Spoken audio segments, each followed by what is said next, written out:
Delhi blast से जुड़ी खबर जहां पर बड़ा अपडेट सामने आया है। दिल्ली कार धमाके में मारा गया डॉक्टर उमर नबी। डीएनए रिपोर्ट में उमर की शिनाख्त हो गई है। उमर का डीएनए सैंपल उसकी मां से मैच कर गया है। तो दिल्ली पुलिस ने की डीएनए सैंपल मैच होने की पुष्टि। सुरक्षा एजेंसियों ने करवाया था उमर का डीएनए टेस्ट। तो 10 नवंबर को दिल्ली में उमर ने ब्लास्ट किया था। दिल्ली पुलिस के मुताबिक डीएनए टेस्ट से पुष्टि हुई है कि लाल किले के पास विस्फोट करने वाला व्यक्ति डॉक्टर उमर उन नबी था। तो धमाके के बाद उमर का पैर स्टीयरिंग व्हील और एक्सीलेटर के बीच फंस गया था। फिलहाल डीएनए में इसकी पुष्टि हुई है। उमर के होने की पुष्टि इस गाड़ी में हुई है। उमर का डीएनए उसकी मां से मैच किया। तो डीएनए रिपोर्ट में उमर की शिनाख्त हो गई है। उमर का डीएनए सैंपल उसकी मां से मैच कर गया है। बड़ी जानकारी 10-11 हमले को लेकर आ रही है। दिल्ली ब्लास्ट से जुड़ा ये बड़ा अपडेट। कार धमाके में मारा गया डॉक्टर उमर नबी। तो डीएनए रिपोर्ट में ये शिनाख्त हुई है उमर की, क्योंकि गाड़ी के अंदर मानव अंग बिखरे पड़े थे, जिसके बाद पुलिस की तरफ से, एजेंसियों की तरफ से उमर की मां से डीएनए लिया गया। उसके बाद डीएनए को मैच किया गया है और ये मैच हो गया है। तो देखिए 10 नवंबर को गाड़ी में उमर की मौजूदगी थी। तमाम वीडियोस भी सामने आए थे कि किस तरह से लगभग 3 घंटे पार्किंग में उमर बैठा हुआ था। उसके बाद धीरे से गाड़ी निकलती है। अचानक से भीड़ भाड़ वाली जगह में लाल किले के मेट्रो स्टेशन के गेट नंबर 1 के बाहर ट्रैफिक के दौरान ब्लास्ट होता है। एक के बाद एक कई गाड़ियां इसकी चपेट में आती हैं। इस गाड़ी में उमर की मौजूदगी थी। अब हर एक एंगल से पुलिस और सुरक्षा एजेंसियां जांच पड़ताल करती हुई नजर आ रही हैं। और बीते कल हमने देखा जिस तरह से सीसीएस की बैठक हुई, इस पूरी घटना को आतंकी हमला करार दिया गया है, जैसा कि पहले ही अंदेशा लगाया गया था।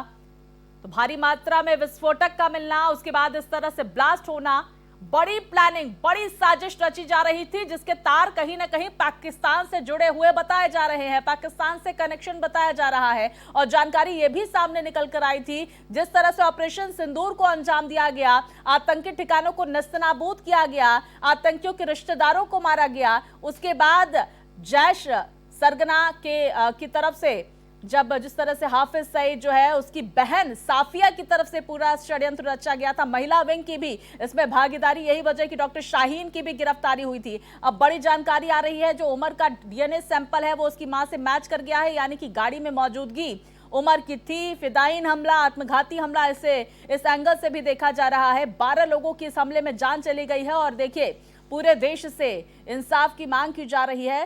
पूरा देश ये कह रहा है कि पाकिस्तान में अब ऑपरेशन सिंदूर 2.0 हो। हालांकि सरकार क्या निर्णय कूटनीतिक तौर पर लेती है, यह भी देखना महत्वपूर्ण होगा। विस्तार से जानकारी के साथ मेरे सहयोगी हिमांशु हमारे साथ जुड़ गए। हिमांशु, इस पूरे मामले में क्या कुछ अपडेट सामने निकल कर आ रही? ताजा वीडियो जो सामने आया ट्रैफिक सिग्नल का, कि किस तरह से वहां पर गाड़ी मौजूद थी, बहुत भीड़ भाड़ वाला इलाका था और अचानक से यह ब्लास्ट होता है। दूसरी जानकारी यह कि उमर का डीएनए सैंपल भी मैच हो गया है। बिल्कुल, देखिए निश्चित तौर पर जिस तरीके से बीती रात जो सीसीटीवी निकलकर सामने आया, उसमें साफ तौर पर देखा जा सकता है कि किस तरीके से रेड लाइट के पास ही ये जोरदार धमाका होता है और वहाँ पर कितनी बड़ी संख्या में गाड़ियाँ जो है मौजूद रहती हैं। लेकिन जो बड़ी बात यह है, जो अभी सबसे बड़ी खबर वो ये है कि दिल्ली ब्लास्ट करने वाले जो इस घटना में जो शामिल था उमर, जो इस गाड़ी के अंदर मौजूद था i20 कार में, उसका डीएनए सैंपल जो है उसकी माँ से मैच कर गया है। और ये बड़ी जानकारी जो है दिल्ली पुलिस की तरफ से, सूत्रों की तरफ से जानकारी दी गई है। और आपको बता दें कि जानबूझकर खुद को जो है बम से उसने उड़ाया है, ये भी पता चला है। यानी कि जो ये पहले कहा जा रहा था कि ये जल्दबाजी में हो गया, या लेकिन ये जो बड़ी जानकारी मिल रही है कि उसने जानबूझकर ही खुद को उड़ाया है। वहीं ब्लास्ट के बाद जो है कार से जो हड्डियां जो बरामद हुई, जो दांत बरामद हुए उसके, और जो कपड़े उसका जब डीएनए सैंपल लिया गया, उसके जरिए ही जो है कहीं ना कहीं उसके मां के साथ वो 100% मैच किया है। तो इससे साफ तौर पर जाहिर हो जाता है कि उस गाड़ी के अंदर ही उमर जो था वो मौजूद था। और दूसरी बड़ी बात आपको बता रहे हैं कि जो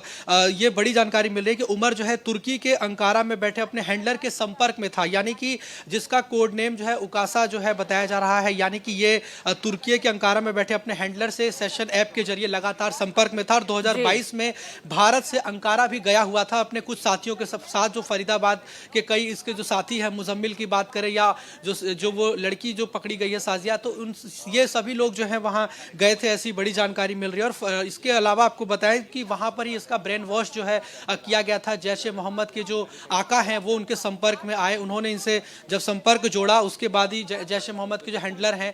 और आपको बड़ी बात बता दें कि इस समय हम लाल किला में ही मौजूद हैं, उसी जगह पर मौजूद है जहां पर ये बड़ी घटना हुई थी। तस्वीरें आप पहले देख लीजिए यहाँ पर इस समय क्या हालात हैं। और ये आपको देखिए जो सामने ये जो सफेद टेंट आपको दिखाई देगा, इसी जगह पर विस्फोट हुआ था, धमाका हुआ था। और यहाँ पर देखिए पूरी तरीके से अभी भी बैरिकेटिंग्स को लगाया गया है, यानी कि अभी भी यहाँ पर आवागमन बिल्कुल बंद है। आम पब्लिक के लिए यहाँ पर रास्ता अभी बंद किया गया है और इसको पूरी तरीके से घेरे में रखा गया। और अधिकारी जो है यहाँ पर लगातार अभी भी जांच कर रहे हैं, सबूत इकट्ठा कर रहे हैं। ये भी समझने की कोशिश करेंगे कि गेट नंबर 1 और गेट नंबर 4 को जिस तरह से एहतियातन बंद किया गया था मेट्रो स्टेशन के, क्या उसे अब खोल दिया गया है? इसको लेकर क्या जानकारी आ रही है? और बड़ी खबर ये भी आ रही थी कि जो आतंकी हैं वो 2 गाड़ियों से दिल्ली पहुंचे थे और एंट्री की थी उनकी।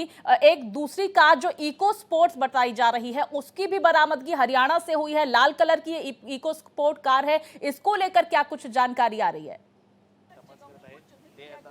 बिल्कुल, देखिए आपको बता दें कि सबसे पहले हमने ये खबर जो है भारत एक्सप्रेस ने इस खबर को बताया था कि किस तरीके से जो इको स्पोर्ट कार थी जिसकी तलाश की जा रही थी वो फरीदाबाद पुलिस की तरफ से पकड़ लिया गया था। और फरीदाबाद पुलिस ने इसको लेकर जानकारी भी दी थी। और वो इको स्पोर्ट कार जो संदिग्ध बताई गई, जिसमें जो उमर के नाम से ही रजिस्टर्ड थी, उसको कल ही जो है पकड़ लिया गया। और बड़ी बात यह है कि ये जो पूरा ऑपरेशन चलाया जा रहा है ये कहीं ना कहीं दिल्ली पुलिस, फरीदाबाद पुलिस यानी हरियाणा पुलिस, जम्मू कश्मीर पुलिस साझा एक ऑपरेशन चला। और देखिए सबसे बड़ी बात क्या है कि शुरुआत इसकी जम्मू कश्मीर से होती है, जम्मू कश्मीर से होते हुए इसके तार फरीदाबाद जुड़ते हैं और अब ये दिल्ली तक इसका पूरा कनेक्शन जुड़ता है। और देखिए सबसे हैरान करने वाली बात यह है कि किस तरीके से ये जो उमर था वो अलग अलग जगहों पर घूमा। पहले वो कैसे वो ये जो गाड़ी थी, सबसे बड़ी बात है जो I-20, वो अल्फाज यूनिवर्सिटी में 10 दिन से ही खड़ी थी। और उसके बाद कैसे वो जब वो वहां से लेकर यहाँ आता है और Badarpur border, Connaught place, Mayur Vihar, कई अलग अलग जगहों पर वो गाड़ी जाती है, वो घूमता है, फिर यहाँ पर आकर पार्किंग के गाड़ी लगाता है। 3 घंटे तक वो गाड़ी, उसी गाड़ी में वो बैठा होता है। और उसके बाद वो यहाँ से जैसे ही निकलता है 6:30 बजे के बाद 7 बजे करीब, तभी ये बड़ा धमाका हो जाता है। यानी कि ये पूरी प्लानिंग के साथ किया गया, पूरी रणनीति के साथ किया गया। और निश्चित, और इसमें ये भी कहा जा रहा है कि कई लोग जो है उसके संपर्क में लगातार थे, जो उससे कनेक्ट थे, जो बातचीत कर रहे थे, जो उसको पूरा कमांड दे रहे थे कि कैसे क्या कुछ करना है। ये भी बड़ी जानकारी मिल रही है। और यही कारण है कि ये पूरे एक रणनीति के साथ पूरी घटना को अंजाम दिया गया। और ये भी जानकारी मिल रही है कि उनके निशाने पर जो है लाल किला भी था उड़ाने का। और वही और ऐसे कई मार्केट हैं वो भी जो कि बड़ी जानकारी आपको दे रहे हैं कि कई ऐसी जगह है, कई संदिग्ध ने ये जानकारी मिली कि 4 अलग अलग शहरों में जाकर ये धमाके करने की योजना थी। यानी कि केवल बिल्कुल देखिए हिमांशु, रेकी की जा रही थी अलग अलग जगहों की, जो लगातार भारत एक्सप्रेस भी दर्शकों तक पहुंचा रहा है कि किस तरह से पहले रेकी की गई, कुछ जगहों के फ्रूट मार्केट को भी निशाना बनाने की यहाँ पर साजिश रची गई थी। लेकिन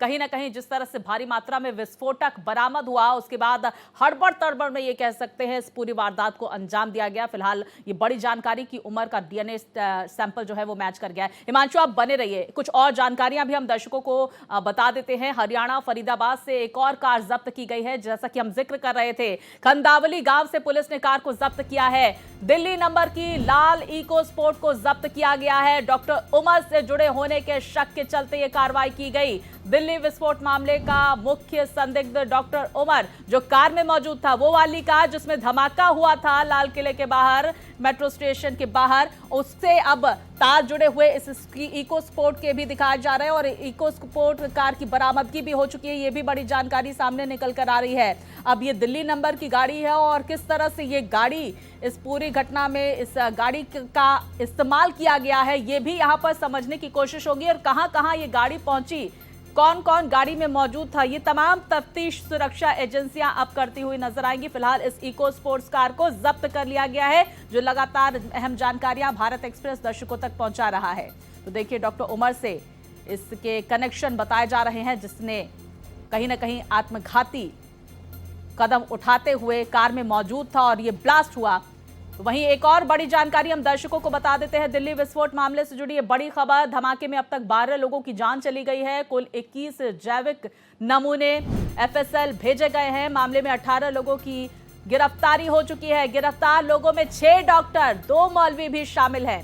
तो 6 डॉक्टर की मौजूदगी कहीं ना कहीं व्हाइट कॉलर टेररिज्म की तरफ से इशारा करती हुई नजर आ रही है और इस पर चर्चा जोरों पर नजर आ रही है। और लगातार इस पूरे वारदात के वीडियो सामने निकल कर आ रहे हैं, किस तरह से अचानक से वहां पर ब्लास्ट होता है और देखिए किस तरह से वहां पर सुरक्षा चाक चौबंद नजर आ रही है। जहां पर यह वारदात होती है वहां पूरे इलाके को सफेद कपड़े से घेरा गया है ताकि कोई भी साक्ष्य यहां पर प्रभावित ना हो।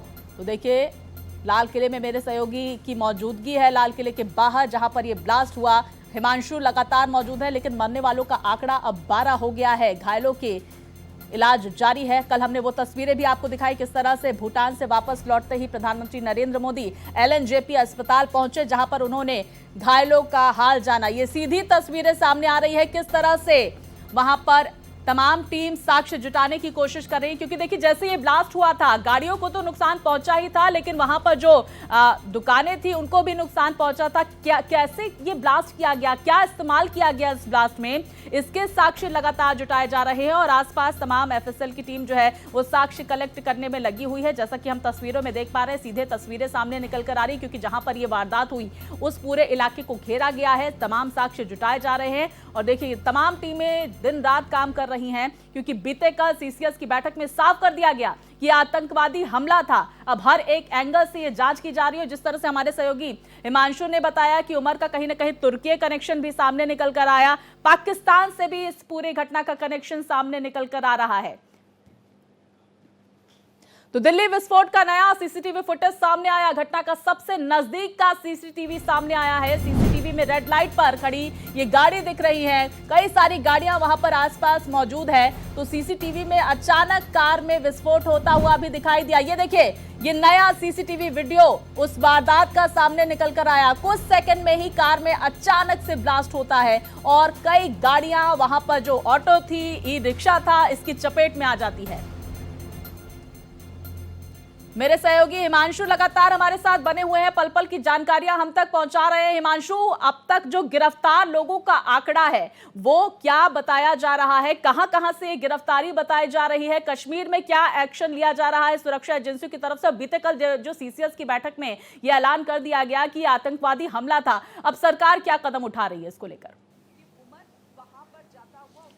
देखिए बिल्कुल आपको बता दें कि जिस तरीके से प्रधानमंत्री नरेंद्र मोदी कल जैसे ही वो भूटान दौरे से वापस आए, उन्होंने सबसे पहले पीड़ितों से मुलाकात करी, घायलों से हालचाल जाना और उसके बाद उन्होंने CCS की बड़ी बैठक बुलाई और इस बैठक में वित्त मंत्री और गृह मंत्री, रक्षा मंत्री सभी लोग मौजूद थे और उसमें इस पूरे घटना को लेकर प्रधानमंत्री ने सबसे पहले जानकारी ली और एक बड़ा ये जो है वो पास किया गया कि ये जो घटना हुई है दिल्ली बम ब्लास्ट वो आतंकी घटना है। इसको साफ तौर पर केंद्र सरकार ने मान लिया है, जो कि बड़ी बात है। और देखिए जब ये आपको याद होगा जब ऑपरेशन सिंदूर भी हुआ था तब भी सरकार ने स्पष्ट किया था कि अगर कोई भी आतंकी घटना होगी तो उसे एक्ट ऑफ वॉर माना जाएगा। यानी कि इसी बात से आप अंदाजा लगा सकते हैं कि अब ये कितनी बड़ी कार्रवाई और कितनी कड़ी कार्रवाई होगी। और यही कारण है कि पाकिस्तान में अभी से ही डर का माहौल बना हुआ है। पाकिस्तान के रक्षा मंत्री ने एक गैर जिम्मेदाराना बयान दे दिया कि ये एक महज एक सिलेंडर ब्लास्ट हुआ है। यानी कि पाकिस्तान जो हमेशा से उल्टी सीधी बात करता है वही बात उसने फिर से दोहरा दी। तो स्पष्ट हो जाता है इससे कि कहीं ना कहीं पाकिस्तान को इस बात का आभास है कि भारत अब क्या कार्रवाई कर सकता है। लेकिन बड़ी बात यह है कि जो कार्रवाई की जा रही है, NIA की जो टीम गठित की गई है, 10 टीमें गठित की गई है, जिसमें एक IG और 2 DIG लेवल के अधिकारी हैं और कई इसके अलावा बड़े अधिकारी उसमें शामिल हैं, जो इस पूरे ऑपरेशन को, पूरे घटना को किस तरीके से साक्ष्य जुटाए जा रहे हैं, लोगों तक कैसे पहुंचा जा रहा है। और देखिए जिस तरीके से कार्रवाई हो रही है दिल्ली पुलिस की तरफ से, यूपी पुलिस की तरफ से, हरियाणा पुलिस की तरफ से, हम देख पा रहे हैं गिरफ्तारियां लगातार हो रही है। पूरा देश इस वक्त अलर्ट मोड पर है और वो तस्वीरें भी हम दर्शकों तक पहुंचा रहे हैं कि वहां पर जो FSL की टीम है, तमाम फॉरेंसिक टीम मौजूद है और जो इमारतों को नुकसान पहुंचा हुआ है वहां पर साक्ष्य कलेक्ट करने की कोशिश की जा रही है। हिमांशु, आपसे हम आगे भी जानकारियां हासिल करेंगे। देखिए क्या कुछ मंजर था, वो मंजर इस वीडियो के जरिए आप समझ सकते हैं कि वहां पर किस तरह से खचाखच भीड़ थी और अचानक से ब्लास्ट होता है ये I-20 सफेद गाड़ी में और एक के बाद एक कई गाड़ियां इसकी चपेट में आ जाती हैं। 12 लोगों की मौत हो गई है, कई लोग इसमें घायल हैं जिन्हें अस्पताल में भर्ती कराया गया है, जिनका इलाज जारी है। हमने देखा जिस दिन यह हादसा हुआ केंद्रीय गृह मंत्री अमित शाह तुरंत LNJP अस्पताल पहुंचे और कल भूटान दौरे के बाद तुरंत लौटते ही प्रधानमंत्री नरेंद्र मोदी भी LNJP अस्पताल पहुंचे, घायलों का हाल जाना। लेकिन इस पूरे मामले में आतंकी एंगल अब सामने निकल कर आया। व्हाइट कॉलर टेररिज्म पर अब चर्चा जोरों पर नजर आ रही है पूरे देश में और ऐसे में लगातार हाई अलर्ट पर देखा जा रहा है।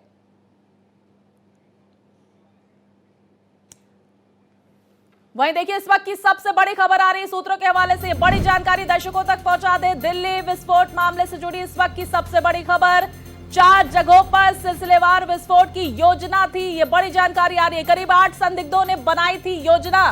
तो इस वक्त की सबसे बड़ी खबर, 2-2 के समूहों में 4 शहरों में जाने की योजना थी। हर समूह अपने साथ कई आईडी ले जाने वाला था। ये जरा समझिए, ये कितने बड़ी प्लानिंग को अंजाम देने वाले थे ये लोग। 4 जगहों पर सिलसिलेवार विस्फोट की योजना थी, रेकी भी की गई थी। हमने देखा किस तरह से अलग अलग इलाकों की 8 संदिग्धों ने ये योजना बनाई थी। सबसे बड़ी खबर आ रही है, 2-2 के समूहों में 4 शहरों में जाने की योजना थी। विस्तार से इस पर लगातार हमारी नजर बनी हुई है। हर एक अपडेट भारत एक्सप्रेस आप तक पहुंचा रहे। दिल्ली बम विस्फोट मामले में सूत्रों के हवाले से बड़ी खबर आ रही है, जैश-ए-मोहम्मद के कमांडर ने की थी बैठक। दिल्ली बम विस्फोट के ठीक बाद की थी मीटिंग। गुप्त बैठक के लिए इकट्ठा हुए थे शीर्ष कमांडर। तो तलहाए अल सैफ की अध्यक्षता में हुई थी ये बैठक, जहां पर बैठक में कमांडर्स को आदेश दिया गया था, विस्फोट पर खुशी जाहिर न करने के निर्देश दिए गए थे। बड़ी जानकारी सामने निकल कर आ रही है। इस विस्फोट के बाद तुरंत जैश के कमांडरों की तरफ से बैठक की गई थी। तो देखिए बड़ी खबर दिल्ली विस्फोट मामले से जुड़ी हुई। वहीं एक और बड़ी जानकारी टीवी स्क्रीन पर लगातार हम आप तक पहुंचा रहे, 4 जगहों पर सिलसिलेवार तरीके से योजना बनाई गई थी। करीब 8 संदिग्धों ने ये योजना बनाई थी। 2-2 के समूहों में 4 शहरों में योजना बनाई गई थी। दिल्ली धमाके से जुड़ी हर एक जानकारी लगातार भारत एक्सप्रेस आप तक पहुंचा रहा है। तो 4 जगहों पर सिलसिलेवार विस्फोट की योजना बनाई गई थी। जिस तरह से रेकी की गई थी इन संदिग्धों की तरफ से, करीब 8 संदिग्धों ने ये योजना बनाई थी। इस तरह की जानकारी आ रही है। 2-2 के समूहों में 4 शहरों में जाने की योजना बनाई गई थी। हर समूह अपने साथ कई आईडी ले जाने वाला था। दिल्ली विस्फोट की अब लगातार परत दर परत खुलती हुई इस पूरे नेटवर्क को खंगाला जा रहा है। कई गिरफ्तारियां हुई हैं, जिसमें व्हाइट कॉलर टेररिज्म भी सामने निकल कर आया। कई डॉक्टर्स की भी गिरफ्तारी हुई है। तो देखिए किस तरह से संदिग्ध कई जगहों पर विस्फोट की प्लानिंग बना रहे थे। ये बड़ा खुलासा हुआ है। कई आईडी ले जाने वाले थे ये संदिग्ध, अलग अलग जगहों पर ये विस्फोट होने वाला था। 4 इसकी संख्या बताई जा रही, 4 जगहों पर सिलसिलेवार विस्फोट की योजना थी और एक लंबे वक्त से प्लानिंग चल रही थी। 8 संदिग्धों ने ये योजना बनाई थी। कई लोगों की इस पूरे मामले में गिरफ्तारी हुई है। स्लीपर सेल और किस तरह से अंडरग्राउंड वर्कर्स इसमें काम कर रहे थे, ये पूरी परत दर परत इस पूरे मामले में खुलती हुई नजर आ रही है। पूरा नेटवर्क जिसके तार कहीं ना कहीं पाकिस्तान से भी जुड़े हुए बताए जा रहे हैं। मेरे सहयोगी हिमांशु लगातार हमारे साथ जुड़े हुए हैं। हिमांशु, बड़ी प्लानिंग थी, 4 अलग अलग जगहों पर धमाके की प्लानिंग थी और हर एक जो गुट है वो अपने साथ आईडी ब्लास्ट करने की तैयारी कर रहा था, आईडी ले जाने की तैयारी कर रहा था। और ये भी जानकारी आ रही है कि जिस तरह से ये ब्लास्ट हुआ उसके बाद जैश के कमांडर्स की तरफ से मीटिंग बुलाई गई, बैठक बुलाई गई। और ये भी खबर आ रही है कि अभी भी जो आतंकी सरगना है वो पीओके में बैठकें कर रहे हैं। ये पूरी प्लानिंग पीओके से रची गई है। जी बिल्कुल, देखिए निश्चित तौर पर देखिए जिस तरीके से ये बड़ी जानकारी निकलकर सामने आ रही है कि किस तरीके से 8 संदिग्धों ने जो है 4 अलग अलग जो ग्रुप बनाया था 2-2 लोगों का। और बड़ी बात यह है कि किस तरीके से इस पूरे मामले में जो है ये 2-2 सदस्यों की टीम बनाई गई थी और कुल 4 ग्रुप ऐसे बनाए गए थे जो आईडी ब्लास्ट के साथ जो है वो ब्लास्ट करने वाले थे। यानी कि इनका जो पूरा एक गिरोह था ये 4 जगहों पर बम ब्लास्ट करने का इनका पूरी योजना थी और 2-2 लोगों का ये ग्रुप था, यानी कि 8 लोग इसमें शामिल थे। लेकिन इसको पूरी तरीके से नाकामयाब कर दिया गया, क्योंकि जिस तरीके से छापेमारी की जा रही थी, जिस तरीके से हथियारों को लगातार बरामद किया गया जम्मू कश्मीर पुलिस की तरफ से, हरियाणा पुलिस की तरफ से, फिर दिल्ली पुलिस ने कार्रवाई की, यही कारण है कि ये इनकी योजना सफल नहीं हो पाई। लेकिन बड़ी जानकारी आपको दे रहे हैं, जिस तरह से आपने एक सवाल भी पूछा था, तो देखिए दिल्ली मेट्रो देखिए अभी भी बंद रखा गया है। यानी कि जो दिल्ली मेट्रो स्टेशन है लाल किला का, उसको अभी भी बंद रखा गया। तस्वीर आप देख सकते हैं, गेट नंबर 1 देखिए किस तरह से बंद है। अभी जो दिल्ली मेट्रो की तरफ से जानकारी दी गई है कि आज भी सिक्योरिटी कारणों की वजह से मेट्रो स्टेशन को बंद रखा गया है। वहीं दूसरी तरफ आपको बता दें कि जो घटनास्थल पे अभी डॉग स्क्वाड की भी टीम आई हुई थी और जहां पर यहां पर घटनास्थल पे पहुंची थी, थोड़ी देर पहले यहां से निकली है और पूरा जो है सबूत जो है वो जुटाया जा रहा है। देखिए सामने आप देखिए आरएएफ की जो टीम है वो आप देख सकते हैं किस तरीके से मौजूद है, अधिकारी वहां पे मौजूद है। यानी कि अभी भी लगातार जो है साक्ष्य जुटाए जा रहे हैं, किस तरीके से सबूत जो है वो इकट्ठे किए जा रहे हैं। और जो डॉग स्क्वाड की टीम पहुंची थी, जो अधिकारी पहुंचे थे, अभी भी वो जो है जांच पड़ताल कर रहे हैं। और बड़ी बात बताएं कि जिस तरीके से हमने लोगों से बात करी, जो चश्मदीद है उन्होंने बताया कि वो जो मंजर था बहुत ही भयावह मंजर था, जो लोगों के शवों के टुकड़े वो इस मंदिर तक आके जा गिरे, जो कि ये बगल में ये जैन मंदिर है, आपको बताएं यहाँ तक लोगों के मंदिर के अंदर में जो है प्रांगण में जो है लोगों के शवों के टुकड़े जो है पाए गए। जैसा कि हमने जब बात करी चश्मदीदों से, तो कुल मिलाकर आप ये कहिए कि बहुत ही ज्यादा ये भयावह हादसा था, बहुत ही ऐसा मंजर था जो कि कल्पना से भी परे है। और जो लोग यहाँ मौजूद थे, जो अपनी आंखों से जिन्होंने ये दृश्य देखा, वो अब ये बता रहे हैं कि ऐसा दृश्य, ऐसी घटना उन्होंने जीवन में पहले कभी नहीं देखी और इतना तेज आवाज था, इतना तेज धमाका था कि जैसे धरती हिल गई, इस तरीके से चीजें थी। तो आप अंदाजा लगाइए कि कितनी बड़ी योजना थी, लेकिन कहीं ना कहीं हम जो एजेंसियां हैं बहुत हद तक रोकने में कामयाब रही, लेकिन इसके बावजूद ये बड़ी घटना हो गई क्योंकि योजना इनकी बहुत बड़ी थी, लेकिन उसको इन्होंने छोटे स्तर पे ही, यानी कि आप ये कह सकते हैं कि जो बड़े धमाके की इनकी प्लानिंग थी, अलग अलग जगहों पर 4 धमाके की प्लानिंग थी, उसको उन्होंने एक ही जगह ये सफल हो पाए। तो कहीं ना कहीं अब इस पर भी काम हो रहा है और ये पूरा इस वक्त की बड़ी जानकारी हिमांशु दर्शकों को बता देते हैं। दिल्ली ब्लास्ट मामले में जुड़ी हुई लाल किला मेट्रो स्टेशन अगली सूचना तक बंद रहेगा, सुरक्षा कारणों से अगली सूचना तक बंद रहेगा लाल किला मेट्रो स्टेशन। ये बड़ी खबर आ रही है। बाकी स्टेशन सामान्य रूप से काम करेंगे, जो जानकारी हिमांशु मेरे हम तक पहुंचा रहे थे। अच्छा, डीएमआरसी की तरफ से एक्स पर पोस्ट कर ये जानकारी दी गई है। एहतियातन दिल्ली ब्लास्ट मामले से जुड़ी ये बड़ी खबर आ रही है। लाल किला मेट्रो स्टेशन अगली सूचना तक बंद रहेगा, तो सुरक्षा कारणों से अगली सूचना तक बंद रहेगा लाल किला मेट्रो स्टेशन। ये बड़ी जानकारी भारत एक्सप्रेस दर्शकों तक पहुंचा रहा है। और बाकी स्टेशन सामान्य रूप से काम करेंगे। और डीएमआरसी की तरफ से, तो दिल्ली मेट्रो रेल कॉर्पोरेशन की तरफ से ये पोस्ट किया गया है, डीएमआरसी ने पोस्ट किया है कि लाल किला जो मेट्रो स्टेशन है वो अगली सूचना तक बंद रहेगा। जो तस्वीरें भी हम देख रहे थे, सुरक्षा के मद्देनजर इसे बंद किया गया है क्योंकि तमाम साक्ष्य वहां पर जुटाए जा रहे हैं। लेकिन समझने वाली ये भी बात होगी हिमांशु की खतरा अभी टला नहीं है और यही वजह की एहतियात बढ़ता जा रहा है। देखिए, बिल्कुल निश्चित तौर पर देखिए जिस तरीके से यहाँ पर लाल किला में जहाँ जो घटना हुई है, यहाँ धमाके वाली जगह पर जिस तरीके से वहाँ साक्ष्य जुटाया जा रहा है, अभी भी इसको एहतियातन के तौर पर बंद किया गया है। जो सड़कें हैं उसके अभी पूरी तरीके से आवागमन बंद रखा गया है आम पब्लिक के। यही कारण है कि मेट्रो स्टेशन को भी बंद कर दिया गया, अभी बंद ही रखा गया है। बिल्कुल, देखिए बड़ी जानकारी, एहतियातन मेट्रो स्टेशन बंद किया गया है। हिमांशु, बहुत शुक्रिया फिलहाल तमाम जानकारियों के लिए। इस बड़ी खबर पर आप नजर बनाए रखिए। इस बीच एक और बड़ी खबर दर्शकों तक पहुंचा देते हैं। दिल्ली विस्फोट मामले से जुड़ी हुई अपडेट रही है। डॉक्टर उमर विस्फोट से पहले मस्जिद गया था, तुर्कमान गेट के पास मस्जिद में गया था डॉक्टर उमर। ये बड़ी जानकारी सामने निकल कर आ रही है। विस्फोट से पहले डॉक्टर उमर मस्जिद गया था, तुर्कमान गेट के पास मस्जिद में गया था डॉक्टर उमर। तो दिल्ली विस्फोट से जुड़ी हर एक जानकारी लगातार भारत एक्सप्रेस दर्शकों तक पहुंचा रहा है। इस वक्त की बड़ी खबर आ रही है कि धमाके से पहले मस्जिद गया था डॉक्टर उमर। और ये तस्वीरें देखिए, उमर की सामने निकल कर आ रही है। ये तस्वीरें, मस्जिद गया था डॉक्टर उमर विस्फोट से पहले, तुर्कमान गेट के पास ये मस्जिद जहां पर डॉक्टर उमर गया था।